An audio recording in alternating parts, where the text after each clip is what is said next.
Trust से कि क्या बात है कि जब हम किसी संस्था में होते हैं या किसी परिवार में होते हैं तो उसको पूर्णता देने का प्रयास करते हैं। क्या बात है कि जो अपने आप को बहुत पुराना कह रहे हैं, सिर्फ 3 लोग, वह ट्रस्ट से पीछे क्यों भाग रहे थे? क्यों अकाउंट को खोलना नहीं चाह रहे थे? विवाद यहीं से शुरू हुआ और उसको मोड़ दिया गया, उसको रंग दिया गया किसी और चीज का। आज मैं विवाद की चर्चा नहीं कर रही हूँ या करूंगी, या विवाद को आगे बढ़ाने की मैं बात करूंगी, लेकिन मैं आज एक कंक्लूजन पे पहुंचूंगी। जो जितने दिनों से ये प्रक्रियाएं, ये नाटक चल रहा है, उसका मैं एक तरह से कहूंगी कि इसका मैं पटापेक्ष करने जा रही हूँ और सारी चीजें मैं स्पष्ट कर देना चाह रही हूँ। तो एक बार स्मृतियों में बिंदुवार मैं सारी चीजों को डालूंगी और लास्ट में उसे कंक्लूड करूंगी। तो क्या बात था कि हम ट्रस्ट नहीं बनाना चाहते थे? क्या बात था कि हम अकाउंट नहीं खोलना चाहते थे? जबकि किसी भी परिवार या संस्था में होते हैं हम, तो उसकी पूर्णता देखते हैं, उसके स्थायित्व को देखते हैं, उसका एक नियम कानून बनाते हैं ताकि उसके अंतर्गत हम चल पाएं और वह संस्था साफ सुथरे तरीके से मेरे नहीं रहने के बाद भी सतत चलती रहे, क्योंकि वह हमारी सुखद कल्पना होती है। क्या बात था? यह प्रश्न मैं आप पर छोड़ रही हूँ, आप ढूंढिएगा कि क्या बात था। आरोप है कि फर्जीवाड़ा करके ट्रस्ट बनाया गया। फर्जीवाड़ा कौन? डॉक्टर अर्चना सिंह, मेजर राणा प्रताप जी, श्री अवधेश पांडे जी, श्री राम कुमार जी, या श्री हरेंद्र मुखिया जी, या फिर शंभू चौरसिया जी, या कृष्णा कुमार जी। सभी इसी समाज में रहते हैं और आप भी इसी समाज में रहते हैं। आपको पता होगा कि कौन कितना सामाजिक काम करता है और वह कौन अपने जीवन काल में फर्जीवाड़ा किया है। ये सारा व्यक्तित्व समाज के लिए खुला आईना है जिसमें आप अपना प्रतिबिंब देख सकते हैं, और इसे फर्जीवाड़ा कहा जा रहा है। मैंने तो इसको पूर्णता देने का प्रयास किया था। मैंने तो एक चाहा था कि इसका बाइलाज बने। मेरी तो कुछ कल्पनाएं थी समाज को लेकर के, सनातन को लेकर के, कि उसके जरिए कुछ अच्छा काम किया जाए, ना कि साल में एक बार नारा लगाकर चुप हो जाया जाए। यह मेरी कल्पना थी। उसको कहा जा रहा है कि हम हथियाने का प्रयास कर रहे हैं, जबकि हमारे उद्देश्यों में साफ साफ लिखा हुआ है कि हमारा ट्रस्टी अगर उस काम के उद्देश्यों को पूरा नहीं कर पा रहे या ट्रस्ट पूरा नहीं कर पा रहा, तो उसके समान उद्देश्य वाली संस्था को उसका जो भी राशि है या जो भी उसके जो इंफ्रास्ट्रक्चर है वो दे दिए जाए, न कि किसी व्यक्ति विशेष को देने की बात हमने कही है। सोशल मीडिया पर हमारे ट्रस्ट को डाल दिया गया है। आप वहाँ पॉइंट वाइज सारी चीजों को पढ़ सकते हैं और दमदार आवाज में मैं कहना चाहूंगी कि मेरे जितने भी 11 ट्रस्टी हैं, कोई किसी तरह का आरोप और समाज विरोधी कार्य उसको करवा दे तो रियल में मैं उस ट्रस्ट को खुद से भंग करूंगी।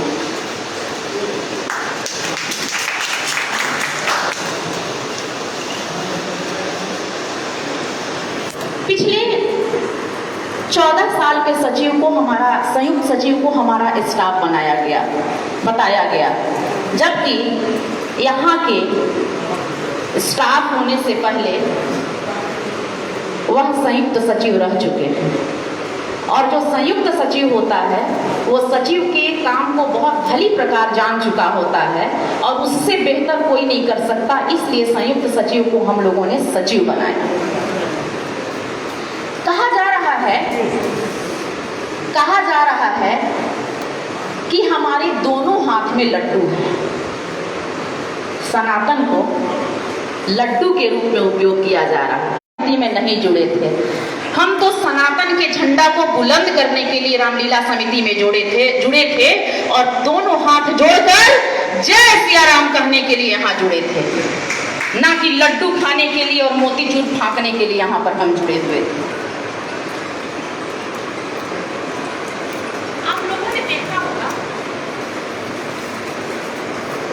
हेलो, आप लोगों ने देखा होगा, खुद माना गया है उन लोगों के द्वारा कि ट्रस्ट नहीं बनाकर इन लोगों ने गलतियां की।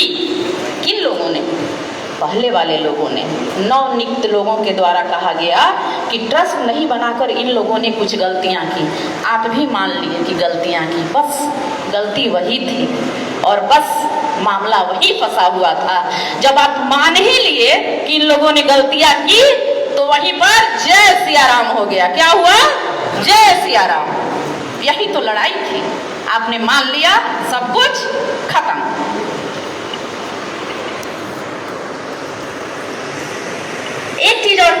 एक चीज मैं यह भी कहना चाहूंगी कि कुछ लोगों के द्वारा पटापेक्ष में रहकर पर्दे के पीछे से बड़ी होशियारी के साथ कुचक्र चला जा रहा है।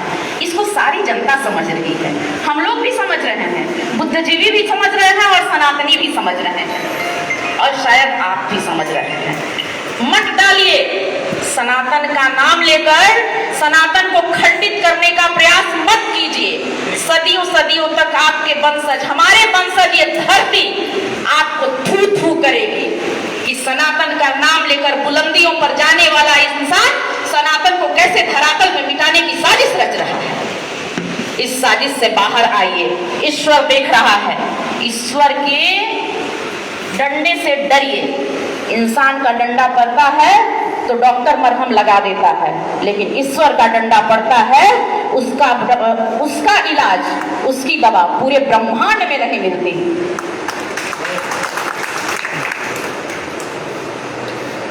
मैं एक बात पुनः कहना चाहूंगी, मैं पुनः दोहराना चाहूंगी कि मेरा राजनीति से कोसों कोसों तक कोई रिश्ता नहीं है, ना ही मेरी कोई महत्वाकांक्षा है, ना ही उस मंच का प्रयोग मैं किसी राजनीतिक लाभ के लिए करना चाह रही थी। आप लिख लें कि मेरा किसी भी दल की कोई प्राथमिक सदस्यता नहीं है। हाँ, इस देश का नागरिक होने के नाते मैं सिर्फ वोट डालने जाती हूँ।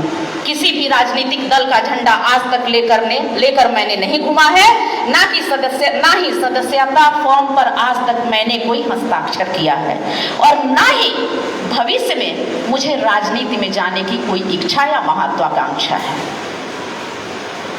एक चीज मैं यह भी साफ करना चाहूंगी कि मैं शिक्षक हूँ, मैं शैक्षणिक संस्थान चलाती हूँ, मैं शिक्षक माता पिता की बेटी हूँ। हमारे संस्कारों में, हमारे खून में सृजन है, हम सृजन का काम करते हैं, हम विध्वंस पे विश्वास नहीं करते।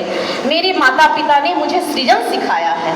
मेरे पिता जब शाम सुबह बैठते थे तो दिनकर और सुभद्रा कुमारी चौहान की कविताओं को पढ़कर वीर रस हम में भरा करते थे और देश के प्रति अपना समर्पण सिखाते थे, सनातन के प्रति अपना समर्पण सिखाते थे, ना कि किसी चीज को विध्वंस करने के लिए उसकी तरकीब और कूटनीति नहीं सिखाते थे। और मैं भी एक शिक्षक हूँ, मैं भी अपने बच्चों को वही सिखाती हूँ, मैं भी अपने बच्चों को वही मोरल एजुकेशन देती हूँ कि आप समाज को गढ़िए, रचनात्मक रूप से आप आगे आइए, विध्वंस को छोड़िए और राष्ट्र के उत्थान में लगिए। तो एक शिक्षक कभी भी सृजन की ओर उसका झुकाव होता है और मेरा भी सृजन की ओर ही झुकाव है। मैं एक व्यक्ति नहीं हूँ, मैं एक संस्थान की हेड हूँ और जानती हूँ कि हमारे छात्र मुझे आदर्श के रूप में देखेंगे, क्योंकि विद्यार्थी जीवन में हम भी अपने कुछ शिक्षकों को चुनकर उन्हें आदर्श के रूप में देखते थे। वे क्या पहनते हैं, कैसे बोलते चालते हैं, कैसे उनके दूसरे से मिलने जुलने की शैली है, इन सभी चीज़ों को अनुकरण करते थे विद्यार्थी जीवन में। तो मैं जानती हूँ कि अगर मैं गलत करती हूँ तो मैं एक गलत पीढ़ी को जन्म दूंगी जो कि समाज हित, देश हित और सनातन के लिए अच्छा नहीं है। इसलिए मैं वैसा काम कभी भी नहीं करूँगी।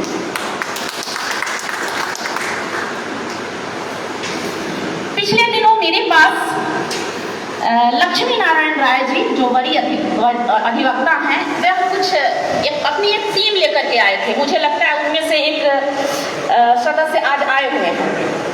हाँ, और लक्ष्मी नारायण राय जी चूँकि अयोध्या गए हुए हैं रामलला के दर्शन के लिए, उन्होंने बोला कि मैं नहीं आ सकता। उनकी आंखों में आंसू था। बोले कि अब की बार रामलीला हुई। हम बोले क्यों चाचा जी, आप ऐसे क्यों बोल रहे हैं? तो ना, आप सदियों से चली हुई परंपरा है। मैंने उनसे कहा चाचा जी, आप आंख में आंसू नहीं लाइए, मैं आपकी बेटी हूँ और आप ही हैं जो उस मैदान के अस्तित्व की लड़ाई लड़े हैं प्रशासन से। इसलिए अगर आप आज कह दें तो मैं सब कुछ करने के लिए तैयार हूँ। बोलते हैं हम कुछ नहीं खिंचा है, लीलवा होके खिंचा है। आज भी मेरे मन में वह लाइन इन्वर्टेड कॉमा में बंद होकर मेरे जिगर में धंस गई है और लीला होगी, बहुत अच्छे तरीके से होगी, उसमें कोई इफ बट नॉट का सवाल नहीं।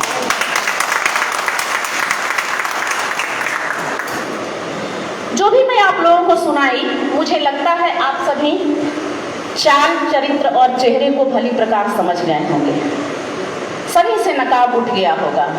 और आज पिछले दिनों 5 सितंबर को जो घटना हुई, हमारा ताला बंद था, हमारी होर्डिंग लगी थी। होर्डिंग पे ऊपर में श्री रामलला, माता सीता, वीर हनुमान का फोटो लगा हुआ था। नीचे में अध्यक्ष के रूप में मेरा, उपाध्यक्ष के रूप में शंभू चौरसिया भाई का और सचिव के रूप में विष्णु जी की फोटो लगी हुई थी। 5 तारीख को जबरदस्ती रामलीला मैदान में घुसकर उसके खंभे को तोड़ दिया गया, बैनर को फाड़ दिया गया और नीचे गिरा करके जमीन पे रौंदा गया। आप सोच सकते हैं, अरे भाई, मेरे से आपका कुछ विरोधाभास हो सकता है, शंभू चौरसिया जी से विरोधाभास हो सकता है, विष्णु जी से मतभेद हो सकता है, लेकिन रामलला, माता सीता, वीर हनुमान, वे हमारे आराध्य हैं। और इतनी घृणात्मक कार्य कि आप भगवान को भी नहीं छोड़े, उनको भी धरातल में मिला दिए। पूरा सनातन इससे द्रवित है, इस घटना से मर्माहत है। और इसी घटना से पता चलता है, यंग हैं, उन्हें थोड़ा सा कुछ अजीब लगेगा। हाथ जोड़कर मैं माफी चाहूंगी और मैं बड़ी बहन होने के नाते आपसे रिक्वेस्ट करूंगी कि जो मैं कहूंगी कृपा करके आप उसे मानेंगे और सौहार्दपूर्वक मानेंगे। आज हिंदुओं को और सनातन को जातियों में बांटने का प्रयास किया जा रहा है, लेकिन अगर हम अड़े रहे तो तमाशा 2025 में भी नजर आएगा। तो मैं चाहती हूँ कि, और हमारी समिति चाहती है कि हम बटे नहीं, हम एकजुट रहें और सभी लोग मिलकर सनातन को मजबूत बनाएं, समाज में सौहार्दपूर्ण वातावरण बना रहे, आध्यात्मिकता बनी रहे, नागरिकों की भावनाओं को ध्यान में रख करके, संत समाज की भावनाओं को ध्यान में रख करके मैंने ये निर्णय लिया है कि हम लोग अपनी ओर से रामलीला के मंचन में कोई विघ्न नहीं डालेंगे, क्योंकि हमारे पास 2 ऑप्शन हैं। हमारे बैनर फाड़े गए, हमारा ताला तोड़कर दूसरा ताला लगाया गया, तो या तो हम उसी तरह का काम करें तो हमारी जीत होगी। हम ये कर सकते हैं क्या? आवाज लगाइए, इतना घिनौना काम हम कर सकते हैं क्या? बहुत बहुत धन्यवाद आप लोगों का कि आपने हमारी लाज रखी। इतना घिनौना काम हम नहीं कर सकते। दूसरा ऑप्शन बचता है कि हम कानूनी रूप से आगे आए। उसमें एक मामला और आएगा, क्योंकि मैं विधि की बहुत ज्यादा जानकार नहीं हूँ, लेकिन सामाजिक सरोकार रखती हूँ तो चीजों को जानती हूँ कि वैसे मामले में जनरली 144 लगता है। और 144 की क्या शर्तें होती हैं आप लोग बहुत अच्छी तरह से जानते हैं, हमारे वकील भाई भी बैठे हुए हैं। तो वैसे स्थिति में वहां ताला लग जाएगा, कानून का ताला लग जाएगा, तो रामलीला नहीं हो पाएगी। और इसी स्थिति से मैं डर रही हूं कि सदियों से चली आ रही परंपराओं को हम अपने अहम से नहीं तोड़ सकते। वहां रामलीला होनी चाहिए, क्योंकि भोजपुर की जनता का वहां पर आध्यात्मिक रूप से और संवेदनात्मक रूप से वहां से जुड़ाव।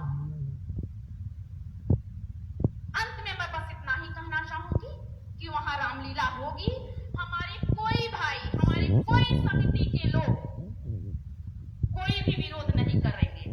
जो कर रहे हैं रामलीला करें, रामलला को फाड़ के तो आप गिरा दिए नीचे, उसके बाद रामलीला कीजिए और बहुत अच्छे से कीजिए। हम लोग की शुभकामना है।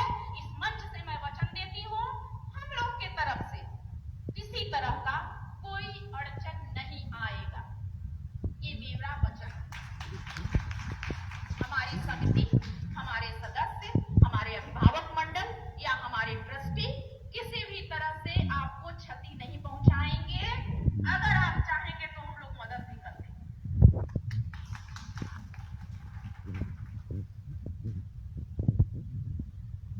लेकिन ट्रस्ट के जो हमारे उद्देश्य हैं, मैं चाहूंगी कि एक बार मैं ट्रस्ट के उद्देश्यों को पढ़ करके आपको सुना दूं, क्योंकि ट्रस्ट बन चुका है तो हमारा एक ड्रीम है, एक हमारी कल्पना है, सृजन की कल्पना।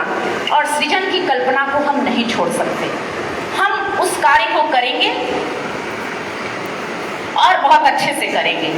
हम लोग सारी तैयारियां कर लिए थे, हमारे पास सारी चीज के मंडली कर लिए थे। मंडली वाले को धमकाया गया है।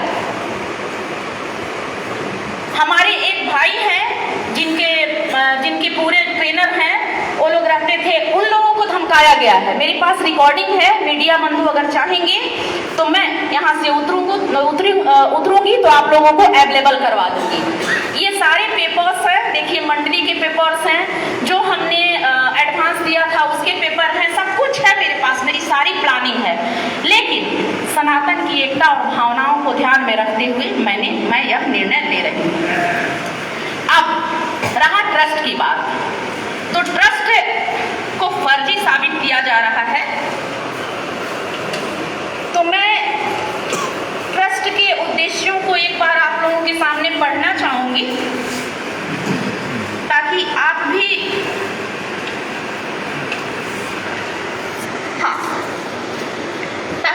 इसको, चूंकि ये फेसबुक पे डाला जा चुका है, मेरे द्वारा नहीं, कहीं और से, मैं खुद पढ़ देती हूँ, क्योंकि यह एक चोरी नहीं है। ट्रस्ट में यह भी लिखा हुआ है कि भोजपुर का कोई भी नागरिक जब आए कार्यालय में आकर के इसके उद्देश्यों को, हो रही गतिविधियों को, इसके आय व्यय को देख सकता है। इतनी ट्रांसपेरेंसी है, फिर भी कहा जा रहा है कि ट्रस्ट बनाया गया है एक कूटनीति के तहत। ट्रस्ट के उद्देश्य प्रभु श्री राम, श्री कृष्ण एवं अन्य देवी देवताओं के संदर्भ में लीला, कथा, नाटक इत्यादि विभिन्न माध्यमों से नागरिक में संस्कार, सभ्यता, संस्कृति, सामाजिक समरसता, धार्मिक सहिष्णुता की भावना विकसित करने हेतु देश के विभिन्न संस्थाओं तथा लोगों से संपर्क कर समाज, देश एवं चरित्र निर्माण में सहयोग करना तथा इस काम के लिए लोगों को प्रोत्साहित करना, धर्म स्थल का निर्माण, देखरेख तथा धर्म का व्यापक प्रचार प्रसार करना। ये उद्देश्य क्या पर्सनल है? ये उद्देश्य क्या सनातन से अलग है? मुझे नहीं लगता। और भी बहुत सारी चीजें हैं इसमें, मैं ज्यादा समय नहीं लेना चाहूंगी,